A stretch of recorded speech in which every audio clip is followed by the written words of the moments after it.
मैं इस विज्ञान में गहराई से जाना चाहता हूँ ताकि यह पता लगाया जा सके कि प्लास्टिक वास्तव में उर्वरता को प्रभावित करती है या नहीं।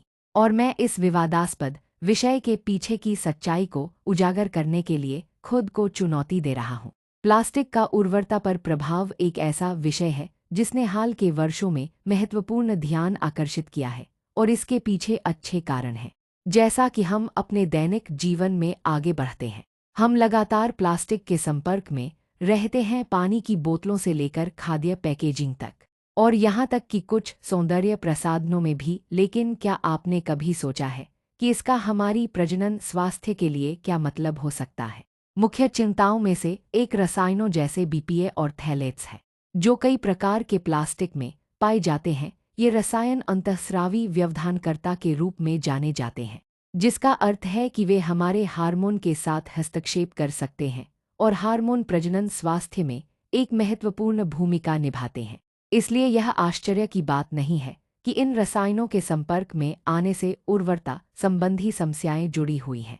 बीपीए, उदाहरण के लिए, आमतौर पर पॉलीकार्बोनेट प्लास्टिक में पाया जाता है, जैसे पानी की बोतलें और खाद्य कंटेनर। अनुसंधान से पता चला है कि बीपीए के संपर्क में आने से अंडोत्सर्ग और शुक्राणु की गुणवत्ता प्रभावित हो सकती है। थैलेट्स दूसरी ओर अक्सर व्यक्तिगत देखभाल उत्पादों जैसे सुगंध और लोशन में उपयोग किए जाते हैं। अध्ययनों ने सुझाव दिया है कि थैलेट्स के संपर्क में आने से गर्भावस्था की जटिलताओं का खतरा बढ़ सकता है और भ्रूण के विकास को प्रभावित कर सकता है।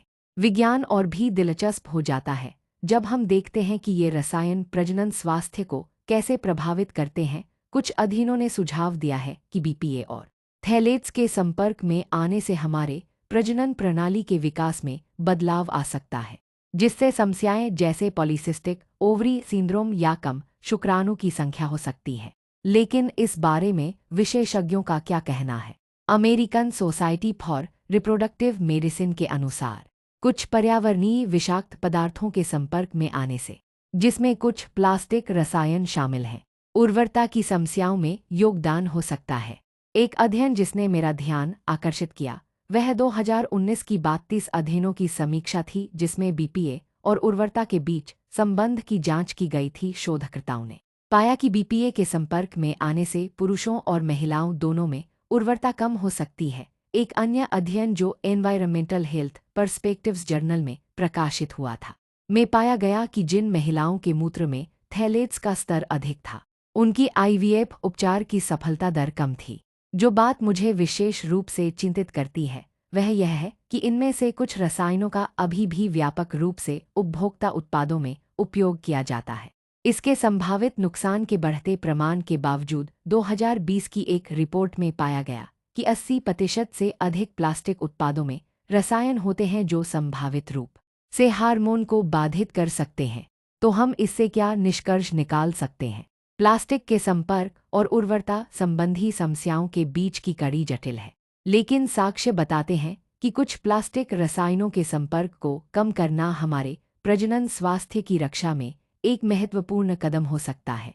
इसका मतलब प्लास्टिक के बजाय ग्लास या स्टेनलेस स्टील चुनना, रासायनिक मुक्त सौंदर्य प्रसाधन का चयन करना, या उन नीतियों का समर्थन करना हो सकता है जो इन रसायनों के उपयोग को विनियमित करती हैं।